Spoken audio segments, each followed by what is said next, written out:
Welcome, Internet. Get ready to get regulated. Today on this beautiful 1988 Buick Electra Park Avenue, we are going to be changing the fuel pressure regulator, which is located at the top of the engine right underneath this top engine cover.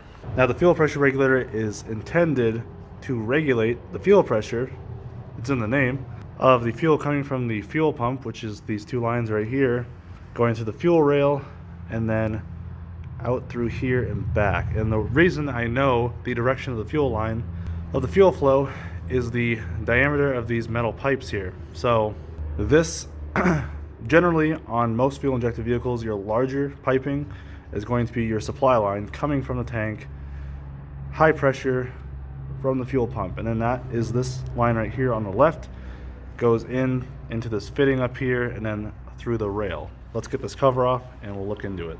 So here's with the cover off. Here's the large line that goes into this large diameter black pipe. This is called the fuel rail. Snakes around over past the throttle, the intake manifold, and then over here. And this is our fuel pressure regulator, this gold round piece with the fitting going into it right here.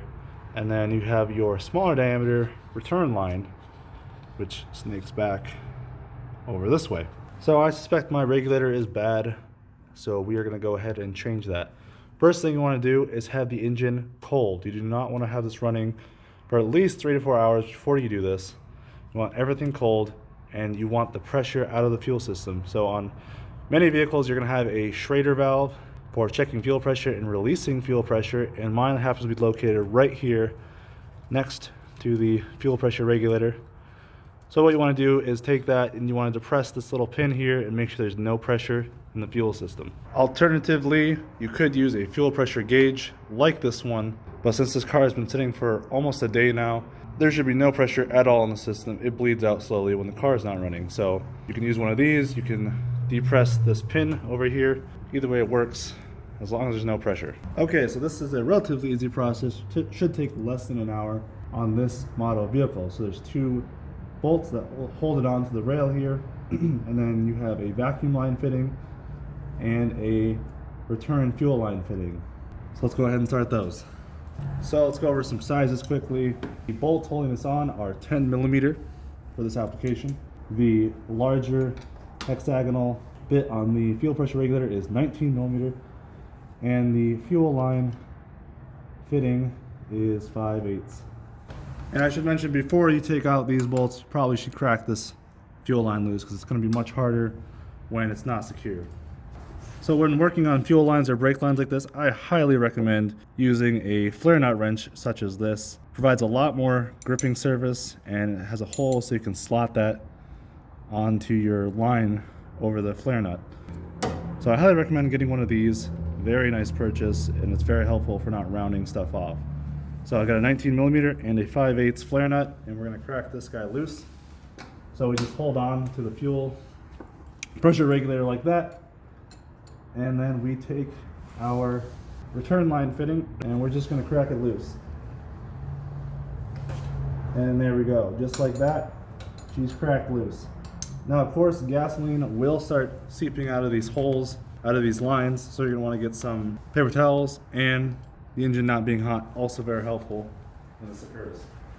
So I'm going to stuff some paper toweling down here to minimize fluids as best as one can. And again, these flare nuts are amazing. They pay for themselves at the first job, making life so much easier. Getting that good amount of grip on line nuts like this, the flare nuts. So this is coming out very well. Alright, with that mostly free, we can get the rest of the bolts out that hold the actual assembly on there. It's also a good time to take off your vacuum line. Right there, just get that disconnected, very easy. And we already have the first bolt out. Now the second one is going to be a lot trickier. It is down below here. So it's recommended, if you have this model vehicle, to remove this valve cover breather hose up here on the manifold block. Yeah, it's better if we just remove this too. So let's go ahead and remove this piece right here. Alright, we got that slid down. So pull this hose off like that, and then we go to the other side. And then we can pull this guy off right here. And we just pull him out of the way, like so. Alright, with that removed, now we have easy access to this bolt. Relatively easy access. And additionally, you're going to have this vacuum line in the way for the fuel pressure regulator itself. You might want to remove that, or just work around it. Okay, we got bolts out. So now this thing should be relatively loose. There's our fuel line out. And then this has an O-ring inside of it. Yep, you can see the fuel leaking out there. This thing has an O-ring, and there we go. So now fuel is going to leak out of the rail. Try to catch it. And there we go. There's our old fuel pressure regulator. See, this one was installed September 20th, 2017, so a little over 2 years ago. And it can definitely go bad in that time. Still got some fuel in it, so watch out for that. We shouldn't have to reuse the O-ring on this one. The new one comes with one. Just make sure that that guy comes off when you pull it out of the rail.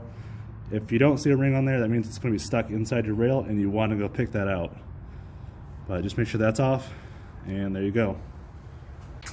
So I know I've said it a million times on this channel, but whenever you're changing parts, replacement parts, always make sure that the old and the new match up functionally where everything is critical. So your connection points, your threaded points, your bolt hole locations, vacuum hoses, things of that nature. So as you can see, these look pretty much identical. In fact, nearly identical besides the finish of the metal. Yeah, just make sure everything lines up, and it sure does. So we're gonna go ahead and install the new part. All right, let's go ahead and install the new part. Make sure the O-ring's on there and everything else looks good. So on your fuel pressure system, you should have an O-ring on this return line right here. Mine is a little orange guy. Make sure that looks good. Once you make sure everything is good, we can go ahead and reinstall. So we're going to remove our gasoline soaked rag here, and we're going to go ahead and install the new part.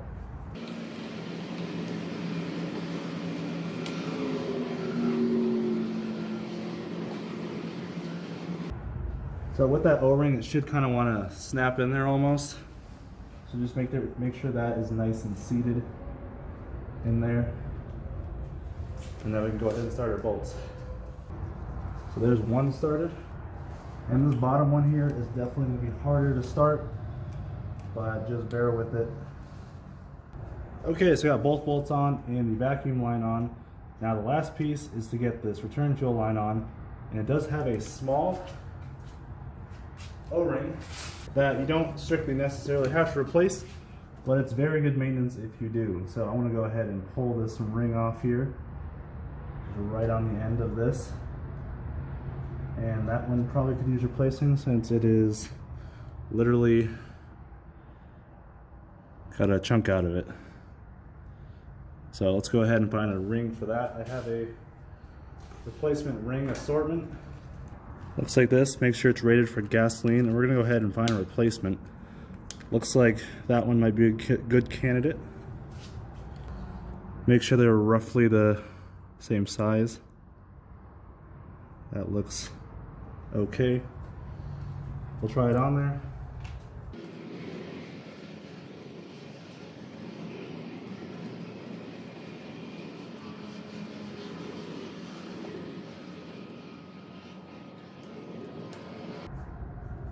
Okay, so that seems to fit on there relatively well. Let's go ahead and try putting it into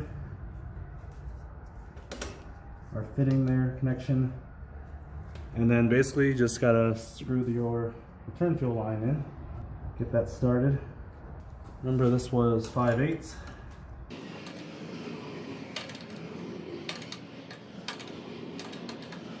Okay guys, as you can see, everything is buttoned up. The vacuum line is on, both bolts are on, and the supply line is on. So now we're ready for a test. And my girlfriend showed up.